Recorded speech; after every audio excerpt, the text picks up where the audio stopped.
So doing this in Mudbox is fairly straightforward. So you open Mudbox, and in this case, I'm just going to grab the file. Actually, you know what? Alright, so assume you enter Mudbox and nothing is here. You can set the navigation to be the same as mine is, so all that's pretty much standard. Just go ahead and do file import, grab the model you want to use, and it's just yelling at me about giant star that I have, so yeah, I'm going to keep the mesh. And here I am trying to use ZBrush shading, because I'm just like so, or ZBrush nav, because I'm just like so used to ZBrush. Alright, so what you want to do is subdivide your model a few times. I'm just going to do Shift D and just get that to be a little bit denser. And then I am going to come over here. This is basically like the outliner in Maya.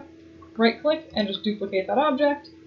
And I'm going to rename this one Ridge and this one Sculpt. Or do whatever makes sense. And then I'm going to just hide the original mesh. And then you should be good to pretty much sculpt on this, you know, however you want. I'm just going to put some weird like lumps on this character thing's head. Maybe just like, that's going to probably blow a bunch of stuff up. Sure, scales in the middle of the face feel reasonable. Great. And yeah, I'm just going to... Alright, so that's actually probably like going to blow up stuff. So in this case, there are strand settings over here that are less insane, let us say. And you should be good to just sort of take that down to make everything less crazy blowing up on this character's head.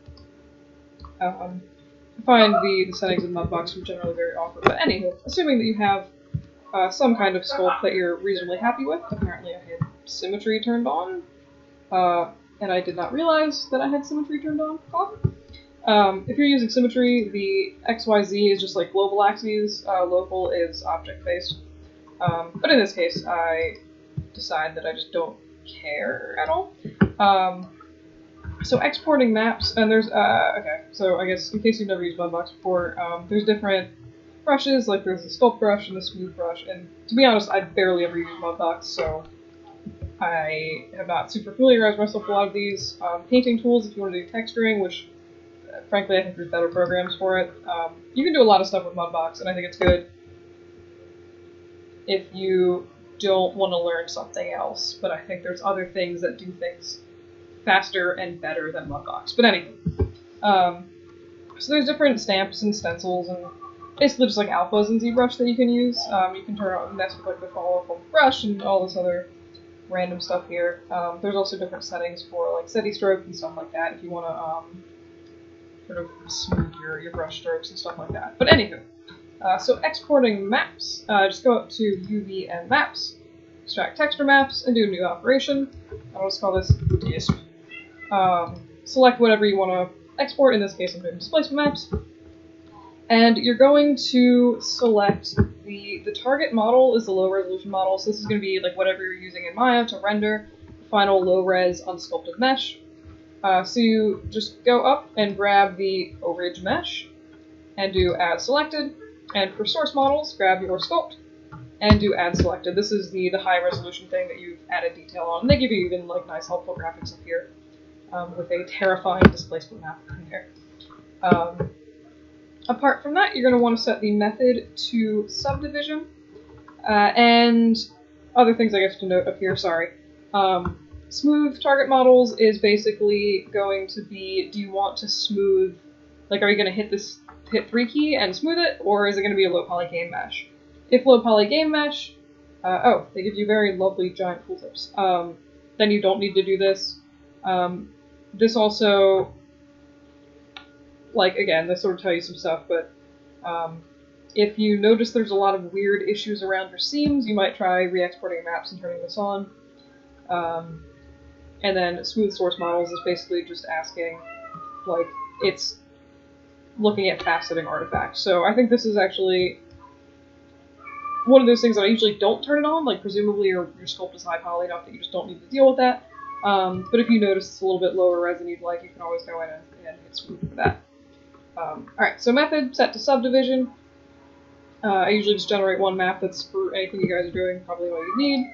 You can turn on anti-aliasing if you so choose, and just make sure. So there's two types of map types. There's texture, which is a traditional file map, and ptext, which is basically like a per vertex color. Which don't worry about that. You want texture maps. Name your file. Mudbox sculpt 2 or 1. That works too. And just make sure that this is a 32-bit TIFF or EXR. I don't really care. I'm not gonna lie, I like TIFFs. I can open them without Photoshop on my computer, so I usually use TIFFs. Purely me being lazy. And then make sure you set the bits per channel to be 32-bit. And I've not super found anything useful for this, but I usually just leave it checked. Go ahead and hit extract. Usually it's pretty fast, and I've found that it is less tendency to crash than ZBrush, but I still just like ZBrush so much better. And then we can see that we have Mudbox Sculpt 1, and here is our lovely, horrendous texture map that we've made. It's very ugly, but that should throw into Maya pretty much like the one I threw on a ZBrush. And just use the same settings for all of that stuff, and you should be good. So, that is exporting stuff from Mudbox in a nutshell. I'm not going to super go over how to use Mudbox in this. I feel like, for the purposes of class, I think ZBrush is better for many things and just more applicable in the real world, so that's what I chose to focus on for this. There's a bunch of different tutorials out there for just sculpting in Mudbox. You can still import your own brushes and stuff like that. It's like a little bit weirder, but yes.